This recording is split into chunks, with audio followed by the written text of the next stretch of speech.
What's going on, everybody? Brown and Scoop in the building. I'm Brandon Robinson. This is Jake Brown. What up? What up? CBS Locals Play.it Network. Make sure you guys subscribe on all social media platforms. You can find us on Instagram, Twitter, Snapchat, Facebook. Periscope, Facebook, YouTube. Because you know we're in there like swimwear, right? We're always in there. We're in there like swimwear. Let's get to the meat and potatoes of everything. We're at March Madness Media Day. We got a chance to talk to some of the talent here at March Madness. We spoke with who? Steve Smith, Grant Hill, Greg Gumbel. Bill Raftery. Bill Raftery, Onions. I think we should roll the tape? Of course. Roll them.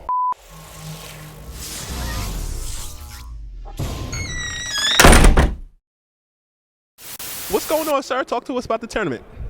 Crazy, I think. As you well know, everybody you've talked to has probably said the same thing. There's so many good teams that a lot of schools are going to go back to the campus and woe is me, and that should have been us. We beat them twice, but that's, the difference. March brings out the best in some teams. Some get a little bit better. They get more organized in their, feeling towards one another, togetherness. And that's the team that blossoms. They start playing well late. Big East, for example, somebody gets hot. Big Ten. I keep mentioning Purdue because I've watched Purdue and they're really good, but nobody mentions them in the Big Ten. They could win. They could lose the Big Ten and end up, maybe winning the title. So Utah's another team that jumps in that nobody talks about back east. They're really good. When they get to the Sweet 16 last year with Portal at center and some pretty good, Loveridge, good shooter, but that's what makes it fun for us, but not so much for coaches. Utah hasn't been relevant since our guy Keith Van Horn and Rick Majerus were running the Rams over there. Bill the Hill McGill was one way back. Jack Gardner was the old coach, but you're right. Rick was, Van Horn, of course, ended up with the Nets, and Rick used to say, I wish I made him work harder on defense. That was the one lament, God bless Rick, he used to talk about. But Van Horn was a good offensive player. What's the difference this year versus past years in terms of all the teams really that can make it and just the I think parity? you hit it on the head. Most times when we get to talking about the tournament, people have maybe 5-6 different teams that they feel they can win it. Anytime I've asked any of our analysts their thoughts, the lowest number that they come up with is maybe 9 or 10, and it can go up to even 16 or 17. So there are some who will say that there are a lot of really good teams. There are some who would say there are no great teams. It's probably somewhere in the middle that happens.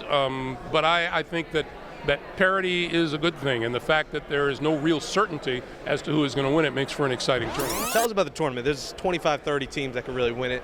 Are there a couple teams in your mind that stand out? Is it a Tom Izzo-led Michigan State? I think it's the year of the coaches. I think when you have a lot of parity as far as players, no dominant pros, I think the coaches that have had success in the tournament and they know how to coach in-game situations and quick turnarounds when they win a game, I think are going to do well. Those guys, Tom Izzo, Calipari, Krzyzewski, Bill Self, Roy Williams. I think those teams are teams that in the end, they're going to kind of rise above, especially on a neutral floor. But having said that, any of those teams could lose on any given day, and they've proven that over the course of the regular season.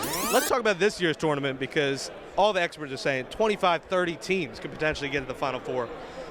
Break it down for us this year. Is it going to be like an Izzo-led team? Is it going to come down to the great coach who gets there? What do you think of this year's tournament?